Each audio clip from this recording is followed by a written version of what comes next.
मित्रों, जहर को अगर रैपर लगा करके प्रस्तुत किया जाए तो इससे जहर का कैरेक्टर नहीं बदलता। जहर विद और विदाउट रैपर जहर ही है। लेकिन हम भारतीयों का एक जबरदस्त दुर्भाग्य है कि हम जहर को रैपर लगा करके उसे आबे झमझम के रूप में मार्केट कर रहे हैं। मित्रों, जहर जहर ही है, आबे झमझम हो नहीं सकता।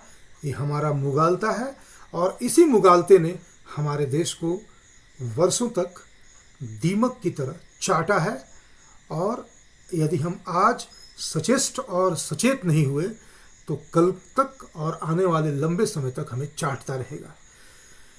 मित्रों, मैं शिवचरण सिंह आपका स्वागत करता हूं ऐसे ही एक जहरीले समसामयिक विषय पर चर्चा के सत्र में, जहां हम 1100 वर्षों पुराना एक जहर की चर्चा करेंगे। आप कहेंगे 1100 वर्षों पुराना, तो मैं इसका संदर्भ बता दूं। आज दिनांक 8 जुलाई 2021 तेलंगाना के हैदराबाद से एक आदमी उत्तर प्रदेश के बहराइच में जाता है और वहां पर एक दूसरा व्यक्ति जो उसका अपना बड़ा ही करीबी होता है, वह कहता है, यार तेरा स्वागत है इस जमीन पर। तो कहता है, कौन सी जमीन पर? तो कहता है, गाजियों के सरजमीन पर तुम्हारा स्वागत है। तो आप कहेंगे, ये गाजियों का सरजमीन पर किसी का स्वागत कर रहा है तो गलत क्या है? आपको पता है गाजी किसे कहते हैं? गाजी कहते हैं जो जिहाद करते हुए मारा जाए उसे गाजी कहा जाता है। जो इस्लाम के लिए लड़ाई करता हुआ मारा जाए उसे गाजी कहते हैं। यानी जो इस पूरी दुनिया जो अंधकार के रूप में दारुल हरब के रूप में है, उसे दारुल इस्लाम बनाने के लिए जो लड़ाई लड़ी जाती है, उस लड़ाई को लड़ते हुए मारा जाए उसे गाजी कहते हैं। और आज शौकत अली नाम का व्यक्ति अससुद्दीन ओवैसी नामक दूसरे व्यक्ति को कहता है, उत्तर प्रदेश के बहराइच में, यानी गाजियों के सरजमीन पर तुम्हारा स्वागत है। वहां अससुद्दीन ओवैसी गया था अपनी पार्टी यानी AIMIM के चुनावी कार्यालय का उद्घाटन करने, और वहां पर AIMIM के उत्तर प्रदेश यूनिट का प्रेसिडेंट शौकत अली उसका स्वागत करता है, यह कहते हुए कि गाजियों की सरजमीन पर ओवैसी का स्वागत है। तो आप कहेंगे, तो पॉलिटिक्स में इस तरह की छोटी बड़ी बातें होती रहती हैं, तो आप इसमें इसको इतना बड़ा बनाकर दिखाने का प्रयास, 1100 वर्ष पुराना पता नहीं कौन कौन सा घाव और कौन कौन सा जहर है। मित्रों, बहराइच हैदराबाद, चलिए, जहर आई थी बाहर से, लेकिन शुरुआत करते हैं एक दुर्घटना से जिसका जन्म हुआ था हैदराबाद में। 1927 का वर्ष, हैदराबाद की जगह निजाम की निजामत, यानी हैदराबाद का निजाम उस समय हुआ करता था उस्मान अली खान, उसने स्थापित की या करवाई MIM यानी मजलिसे इत्तेहादुल मुस्लिमीन, यानी centre for the unity of Muslims. 1927 में इसकी स्थापना हुई। 1944 तक ये मुसलमानों को जिहाद करने के लिए उनको यूनिटीबद्ध कर रहा था, यानी एकताबद्ध कर रहा था।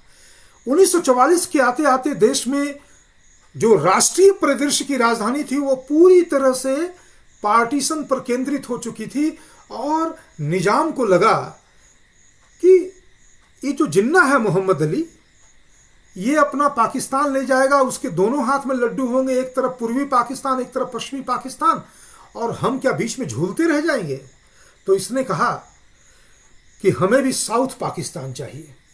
और 1944 में जब MIM का अध्यक्ष बना कासिम रिजवी, तो उसने साउथ पाकिस्तान की वकालत शुरू कर दी, और साथ में रजाकारों की ट्रेनिंग भी।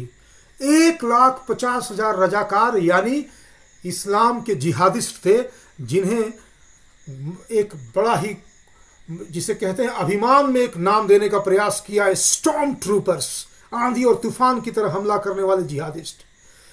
इन 1.5 लाख जिहादिस्ट या रजाकारों की बदौलत ये भारतीय स्टेट से लड़ करके साउथ पाकिस्तान छीनने वाले थे। और ये जो रिजवी था, कासिम रिजवी, जो MIM का अध्यक्ष था, उसने इस मुहिम को आगे बढ़ाते बढ़ाते 1947-48 तक अपनी मांग को इस कदर रखा कि इन्हें लग रहा था कि आज नहीं तो कल मोहम्मद अली जिन्ना की तरह इन्हें भी साउथ पाकिस्तान मिलने वाला है। और इसमें सहायक की भूमिका निभा रहे थे गांधी, नेहरू और अंग्रेज। अंग्रेजों ने तो एक बड़ा सा ब्लैक होल छोड़ दिया था भारतीय रियासतों के लिए, विशेष करके उनके निगाह में मुस्लिम रियासतें थी कि तुम चाहो तो पाकिस्तान से मिल जाओ, चाहो तो भारत से मिल जाओ, और नहीं चाहो तो इंडिपेंडेंट रहो। इस ब्लैक होल या ब्लैक गैप की वजह से ये अपने आप को इस मुगालते में रखने लगे कि हम तो इंडिपेंडेंट होने ही वाले हैं, और इंडिपेंडेंट होंगे तो हमारा निजाम हैदराबाद कहलाएगा पाकिस्तान साउथ है, यानी साउथ पाकिस्तान। जो भी हो, इनका मुगालता रहा, क्योंकि इन्होंने अंग्रेजों को देखा था, गांधी को देखा था, नेहरू को देखा था, जिन्होंने भी भारत का विभाजन करा दिया। सरदार पटेल को इन्होंने टेस्ट नहीं किया था। उन्होंने कहा कि बेटे सुधर जा, नहीं तो तुम्हारे तरबूजों पे ठुकाई करूंगा। और तरबूजों पे ठुकाई की। इस कासिम रिजवी को पकड़ करके जेल में डाल दिया 1948 में। MIM को बैन कर दिया। 1957 में कहा कि अगर तुम जेल में रह के सड़ना चाहते हो या निकलना चाहते हो, तो बोला निकलना चाहते हैं, तो बोला एक जेल से ही मत निकलो, बस निकल लो यहां से, यानी पाकिस्तान चले जाओ। वह पाकिस्तान जाने लगा। जाने से पहले उसने MIM की कमान को अब्दुल वाहिद ओवैसी के हाथों में सौंप दिया, जो हैदराबाद का नामी वकील और उसी मानसिकता का व्यक्ति था जिस मानसिकता के लोग रजाकार कहे जाते थे। 1957 से इस अससुद्दीन ओवैसी के परिवार में MIM आ गया, जो लोकल मुस्लिम पॉलिटिक्स करते हुए कभी काउंसिलर का चुनाव जीत रहा है, कभी इधर रैलियां निकाल रहा है, कभी उधर मजलिसें कर रहा है। करते करते करते करते एक ऐसी अवस्था में पहुंचा जहां 1984 से लेकर के आज तक हैदराबाद की सीट को इसी ओवैसी परिवार ने अपने पास रखा हुआ है। और आज MIM सिर्फ MIM नहीं रह करके ऑल इंडिया MIM बन चुकी है, क्योंकि ये बिहार में 5 सीटें जीत ले जाती है, महाराष्ट्र में 2 सीटें जीत ले जाती है, तेलंगाना में 7 सीटों को लेकर के निर्वाचन आयोग की नजरों में ये स्टेट लेवल की पार्टी बन जाती है। और अब इसके मंसूबे इतने बढ़ गए हैं कि इसके मंसूबों के साथ साथ इसकी करतूतें भी आगे बढ़ने लगी है। और ये आज भी हम भारतीयों से मतलब है हम हिंदुओं को ये उल्लू ही समझते हैं। इसीलिए आज शौकत अली ने कह दिया कि ओवैसी तुम्हारा स्वागत है गाजियों के सरजमीन बहराइच में। क्यों भाई, तुम क्या भारतीयों को पूरी तरह से उल्लू समझते हो? गाजी का मतलब हमें नहीं पता है। तो चलिए मैं आपको बता दूं कि ये गाजी कहता किसको है। बहराइच में एक गाजी का मजार है, ये मुसलमानी मजार है गाजियों का। इस गाजी का नाम है गाजी सैयद सलार मसूद। ये कौन है, इसका भी कनेक्शन जोड़ लेते हैं। फिर आपको जिसको कहते हैं कि इतिहास की विडंबना हमारे सामने आती है। इतिहास कहता है कि देखो, हमको अगर भूलोगे तो हम बड़े ही बदरंग तरीके से तुम्हारे सामने आ जाएंगे, बड़े ही बदरूप बदशक्ल होकर तुम्हारे सामने आएंगे, इसलिए हमको भूलना मत। उसी इतिहास को याद दिलाने के लिए मैं इस जहरीले विषय पर इस सत्र आपके साथ साझा कर रहा हूं, क्योंकि हम भूल जाते हैं। अगर कहीं से ये समाचार, मीडिया वाले तो इस समाचार को आज सुबह से लेकर शाम तक 50 बार पढ़ गए होंगे, सैकड़ों बार पढ़ गए होंगे, लेकिन क्या किसी ने कभी यह सोचने का प्रयास किया कि ये शौकत अली ओवैसी आज गया था वहां पर अपने पार्टी का चुनावी कार्यालय का उद्घाटन करने बहराइच में। क्यों ये बहराइच से ही अपने कार्यालय का उद्घाटन कर रहा था? कहता है कि गाजियों के सरजमीन पर, गाजियों का मतलब वहां तो सिर्फ एक गाजी था, गाजी सैयद सलार मसूद। लेकिन फिर भी यह इसलिए कहता है क्योंकि उसका मानना है कि वहां जितने लोग गाजी सैयद सलार मसूद के साथ मारे गए थे 1034 में, वे सभी के सभी गाजी ही थे। चलो भाई, गाजी का मतलब वो इस्लाम के कह सकते हैं झंडा वाहक थे, झंडा बरदार थे। तो बात तो बहुत छोटी सी होती है। लोग कहते हैं कि इन शब्दों में क्या रखा हुआ है। अरे इन शब्दों में नहीं रखा होता तो पाकिस्तान नहीं बनता। इन शब्दों में कुछ नहीं रखा होता तो लाखों हिंदू मारे नहीं जाते पाकिस्तान और बांग्लादेश में। इन शब्दों में अगर कुछ नहीं रखा होता तो ये मुसलमान अपनी जनसंख्या बढ़ा बढ़ा करके आज गजवाए हिंद का मंसूबा नहीं पाल रहे होते। अगर इन शब्दों में कुछ नहीं रखा होता तो जितने भी मुस्लिम आक्रांता बाहर से आए वे इन शब्दों के लिए ही तो लड़ाई किए। उन्होंने पूरी दुनिया को काफिरों की दुनिया माना। यदि इन शब्दों की बात नहीं होती तो फिर क्यों कहते दारुल हरब और दारुल इस्लाम इन दो भागों में दुनिया बटी है। इन शब्दों में कोई बात नहीं होती तो फिर क्यों कहते कि ये जो मुशरिक हैं, ये कुफ्र करने वाले लोग हैं, इन्हें हम दोजख में भेजेंगे यदि ये दारुल इस्लाम को स्वीकार नहीं करते हैं। शब्दों में ही तो रखा हुआ है। तो आज अगर शौकत अली जो ऑल इंडिया MIM का उत्तर प्रदेश यूनिट का प्रेसिडेंट है, अगर वहां पर कहता है कि ओवैसी तुम्हारा स्वागत है गाजियों के सरजमीन पर, और अगर इन बातों को हम हल्के लेंगे तो मुसलमान हल्के में नहीं लेंगे, क्योंकि उन्हें जैसे ही ये बातें बताई जाएंगी तो उन्हें याद आएगी कि ओवैसी कहां से आया है, तो हैदराबाद से। हैदराबाद कौन सी जगह है, तो हैदराबाद निजाम हैदराबाद है। निजाम हैदराबाद में MIM कब से आया, तो 1927 में। इसने क्या क्या किया, तो इसने वो सब कुछ किया जो इस्लाम के झंडा को, मुसलमानों के झंडा को हिंदुओं के खून से रंग करके आकाश में लहराने वाला काम किया था। तब इनको याद आ जाएगा रजाकार। तो जैसे ही ये कहेगा कि बहराइच गाजियों के सरजमीन पर तुम्हारा स्वागत है, तो मुसलमान कहेंगे कि हम भी रजाकार, हम भी जिहादी, हम भी हिंदुओं को मारेंगे, क्योंकि हिंदुओं को मारते हुए, लड़ते हुए मर जाने वाला तो गाजी कहलाता है। तो बात यहां तक आकर यह कंप्लीट नहीं होती है। ये तो चर्चा का सिर्फ एक हिस्सा है।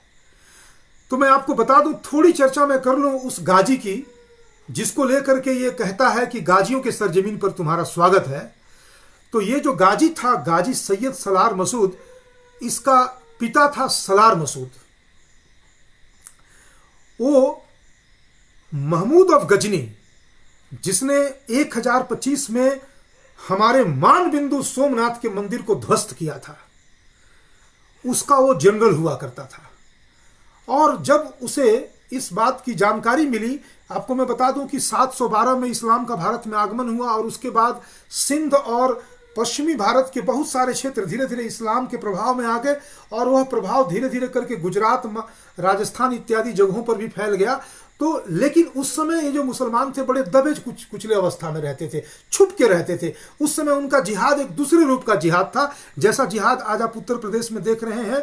उमर गौतम इत्यादि लोग जो धीरे धीरे करके विकलांगों को मुसलमान बना रहे हैं, चुपके चुपके चोरी चोरी ये लोग कन्वर्सन कर रहे हैं, कुछ इस किस्म का जिहाद उस समय करते थे 1000 ईस्वी के आसपास। उस समय पश्चिमी भारत के कुछ मुसलमानों ने महमूद ऑफ गजनी को यह खबर भिजवाई कि हम बड़ी संकट में हैं, यहाँ के स्थानीय हिंदू शासक हमें तंग करते हैं। ये बातें तो निस्संदेह झूठ होगी, क्योंकि हमारे यहाँ सबका स्वागत करने वाले लोग सिर्फ इतना ही कहते होंगे कि तुम अपना ये बकवास बंद करो, ये इस्लामी बातें बंद करो, अपने हिसाब से अपने मजहब का पालन अपने घर के भीतर करो, ये घर के बाहर करना चाहते होंगे। जो भी हो, इसने महमूद ऑफ गजनी को यहाँ बुलाया। उस समय उसका जो जनरल हुआ करता था सलार मसूद, उसने कहा कि हम इसको फतह करके आते हैं, और इस नाते वो जाता है। उसके पहले भी ये कई इस तरह के अभियान में इसके साथ रहा था, और इसी से प्रभावित होकर के, उससे खुश होकर के महमूद ऑफ गजनी ने अपनी बहन की शादी इससे कर दी थी, सलार मसूद से। और उसी महमूद ऑफ गजनी की बहन और उसके जनरल यानी सलार मसूद का बेटा था ये गाजी सैयद सलार मसूद, जिसका मजार है बहराइच में, और जिस मजार की वजह से आज शौकत अली ने कहा कि ओवैसी तुम्हारा स्वागत है गाजियों के सरजमीन पर। और आपको एक और खतरनाक बात बता दूं कि ये जो सैयद सलार मसूद था, इसने ही महमूद ऑफ गजनी को उकसाया था सोमनाथ की मंदिर पर आक्रमण करने के लिए। और उस समय ये कोई बहुत बड़ी उम्र का नहीं था, छोटी ही उम्र का था, लेकिन इसके अंदर, ये चूंकि जहरीला है, इसके अंदर जहर था। इसने जहर उगला और उसे कहा कि सोमनाथ की मंदिर पर अटैक करने से हिंदुओं का मान मर्दन हो जाएगा। और बाद में जब महमूद ऑफ गजनी मर गया 1030 में, उसके बाद 1034 में ये इस्लाम के प्रसार के निमित्त चारों तरफ निकल रहा था। उस समय अब ये जो इतिहास का एक बड़ा ही बदरंग चेहरा हमारे सामने आता है। बदरंग चेहरा उस समय का नहीं, उस समय का तो बड़ा ही वीरोचित चेहरा आता है। आज का बदरंग चेहरा आएगा। यानी इतिहास आज क्रूर रूप में हमको अपना चेहरा दिखा रहा है कि देखो उस समय क्या हुआ था और आज तुम क्या कर रहे हो। उस समय बहराइच में एक राजा हुआ करते थे सुहेल देव। उन्होंने इस गाजी को, गाजी सैयद सलार मसूद को युद्ध भूमि पर मार गिराया था। हरा तो दिया ही था, मार भी गिराया था। और उसके बाद वहां के स्थानीय मुसलमानों ने बहराइच में उसकी मजार बना दी और चूंकि इसे गाजी की संज्ञा दी, इसलिए भारत का दुर्भाग्य देखिए कि आज भी वहां मुसलमान तो जाते ही जाते हैं, कुछ निम्न श्रेणी के हिंदू लोग भी उस मजार पर जाते हैं। तो हमारा सबसे बड़ा दुर्भाग्य है जिस व्यक्ति की वजह से हमारे सोमनाथ मंदिर का ध्वंस हुआ, क्योंकि महमूद गजनी उसका तो ध्वंस करता और करने वाला उसके रूप में नाम आता है, लेकिन उसको उकसाने वाले को हम जानते ही नहीं है। उसका मजार आज भी भारत में है, वही सैयद सलार मसूद। तो सैयद सलार मसूद को उसने मार दिया। अब देखिए इतिहास का सबसे खतरनाक ट्विस्ट। असदुद्दीन ओवैसी जाता है उत्तर प्रदेश में चुनाव लड़ने 100 सीटों पर और वह अलायंस बनाता है किससे? एक पार्टी है। पहले उस पार्टी को मैं शॉर्ट फॉर्म में आपको बताता हूं, क्योंकि फुल फॉर्म में बताऊंगा तो आप घबरा जाएंगे ये मामला क्या है। शॉर्ट फॉर्म में है एसबीएसपी। एसबीएसपी का अध्यक्ष है ओपी राजभर। और इस बेहुद्दे की बात मैं इसलिए कर रहा हूं कि इसने एक पार्टी बनाई है बहुजन समाज पार्टी, और उसके पहले लगा रखा है सुहेल देव बहुजन समाज पार्टी। ये सुहेल देव कौन है? ये वही सुहेल देव राजा हैं जिन्होंने इस गाजी सैयद सलार मसूद को युद्ध भूमि पर मार गिराया था और एक नापाक कदम को हमेशा हमेशा के लिए जमींदोज कर दिया था। आज उसी सुहेल देव के नामधारी पार्टी को लेकर के ये बेहुद्दा ओपी राजभर ओवैसी के साथ हाथ मिलाता है और बड़े ही शान से कहता है कि चाहे किसी पार्टी के साथ मेरा अलायंस हो जाए, बीजेपी के साथ नहीं करूंगा। और खैर बाकी की बातें तो जब एक बार तो तुम कम से कम एक काम कर लो, तुम इसका नाम जो है ना, पार्टी का नाम बदल करके सैयद सलार बहुजन समाज पार्टी कर लो, SSBSP कर लो। उसके बाद तुमको जो करना है करो राजभर तुम, लेकिन कम से कम सुहेल देव का नाम तो मत बिगाड़ो। वो कहाँ इतने बड़े वीर, आज तुम उस वीर राजा के नाम का इस्तेमाल करके और तुम उन लोगों के साथ खड़े हो रहे हो और कह रहे हो कि 5 साल अगर हम राज करेंगे तो 5 साल में हर एक साल एक मुख्यमंत्री और कई उप मुख्यमंत्री होंगे, और निसंदेह रूप से अगर ओवैसी चाहे तो वो मुख्यमंत्री बन सकते हैं और हमारा डिप्टी चीफ मिनिस्टर तो मुसलमान होगा ही होगा। ये तुम कह रहे हो ओपी राजभर, जिसने एक पार्टी बनाई है, तुमने उस पार्टी का नाम रखा है सुहेल देव बहुजन समाज पार्टी। तुम कितने खतरनाक इंसान हो, अपने पूर्वजों के पीठ में खंजर भोंक रहे हो। भूल गए राजा सुहेल देव ने इस बहराइच वाले गाजी को उसी बहराइच भूमि पर मार गिराया था, और आज यानी कि जुलाई 8, 2021 को उसी बहराइच की भूमि पर उसी पार्टी का एक प्रेसिडेंट, यूपी का प्रेसिडेंट, जिस पार्टी के साथ तुम अलायंस करके गर्व से फूले नहीं समा रहे हो, वो कहता है कि ओवैसी तुम्हारा स्वागत है गाजियों के सरजमीन पर। ओपी राजभर, तुम्हें गाजी का अर्थ भी पता है? अरे तुम तो अपने पूर्वजों के नहीं हो, तुम गाजी का अर्थ क्या समझोगे? मित्रों, यह वास्तव में इतिहास का एक तरह इतिहास का तांडव है। इतिहास कह रहा है अच्छा भूल गए तो देखो मैं क्या करूंगा, आने वाले समय में देखना होगा हमें। मित्रों, इस कहानी को मैंने इतने बड़े अंदाज में इसलिए कहा क्योंकि ये तो आप सभी जानते होंगे कि उत्तर प्रदेश में OP Rajbhar, Owaisi, Samajwadi party, Bahujan Samaj party और छोटी बड़ी तमाम पार्टियां एकजुट हो गई है। उन्हीं को डिफीट करने के लिए नरेंद्र मोदी ने एक मास्टर स्ट्रोक चला कल, और कैबिनेट में भारी फेरबदल करके महिला और ओबीसी चेहरों को सामने लाया, जिससे कि इनको काउंटर किया जा सके। और भी कई पहलू थे, सिर्फ ये उनमें से एक पहलू है। लेकिन हम भारतीयों से मेरा हमेशा यही मतलब रहता है, यदि वो मुसलमान भी हो और उस जंजीर में बंद, इस्लाम रूपी जंजीर में बंद करके वो छटपटा रहा हो, बेचैन हो रहा हो, तो वो भी हम भारतीयों में शामिल है, क्योंकि वह भी हिंदू ही है। इस रूप में हिंदू है, ना कि उस रूप में हिंदू है जिस रूप में मोहन भागवत आरएसएस प्रमुख कहते हैं कि हम सभी हिंदू मुसलमान तो एक ही है, इसमें एकता की बात क्या है? अगर एक ही हैं तो आज मोहन भागवत को भी जवाब देना होगा कि ये जो शौकत अली है, जो ओवैसी है, ये भी तो हिंदू ही है, ये भी तो एक ही है, हिंदू मुसलमान एक ही है। तो ये गाजियों के सरजमी पर स्वागत करता है। तो ऐसे कितने गाजियों के सरजमीन बन जाएंगे भारत में, जहां जहां भी दंगे हुए होंगे और अगर कोई मुसलमान मारा गया होगा गलती, तो कल को तो ये सारे हर मुस्लिम बहुल क्षेत्र को किसी न किसी छोटे बड़े दंगों के नाम पे गाजी का सरजमी कह देंगे। दिल्ली के दंगे में भी तमाम मुसलमान मारे गए, ये भी गाजी का सरजमी है। पटना, भागलपुर, समस्तीपुर, मुंबई, और गलती से भी अगर किसी पुलिस की गोली से कोई आतंकवादी मारा जाएगा तब तो इनके लिए जम्मू और कश्मीर भी गाजियों का सरजमी है। पूरा दक्षिण भारत इनके लिए गाजियों का सरजमीन है पूरा। यानी ये तो ऑलरेडी इस बात को कहने के लिए तैयार है। तो हमें समझना होगा, भारतीय जनता पार्टी को समझना होगा, उससे भी बढ़ के भारतीय मानस को इस बात को समझना होगा कि जब भी ये कहते हैं कि गाजियों के सरजमीन पर स्वागत है, तो सवाल है कि ये तो कहेंगे, लेकिन ओपी राजभर तुम भी कहोगे, तुमसे भी हमको कोई आपत्ति नहीं है, क्योंकि हम तुमको उसी श्रृंखला के लोग मानते हैं जिस श्रृंखला में मुलायम, लालू, अखिलेश, मायावती, यहाँ कांग्रेसी, शरद पवार, अब तो उद्धव ठाकरे भी, ये इन सबों को एक ही श्रृंखला, यहाँ झारखंड का ये हेमंत, ये भी वही है, ये सब लोग उसी श्रृंखला में हम तुमको भी मानते हैं। लेकिन तुमने जो सुहेल देव राजा का नाम बदनाम किया है, इतिहास के उस गौरवशाली एक व्यक्तित्व को जिसने विधर्मी से लोहा लेते हुए विजय पताका फहराया था, उस व्यक्ति का नाम लेकर पार्टी बना करके आज उन्हीं के तुम तलवे चाट रहे हो। ओवैसी जी कहते हुए तुम थक नहीं रहे हो।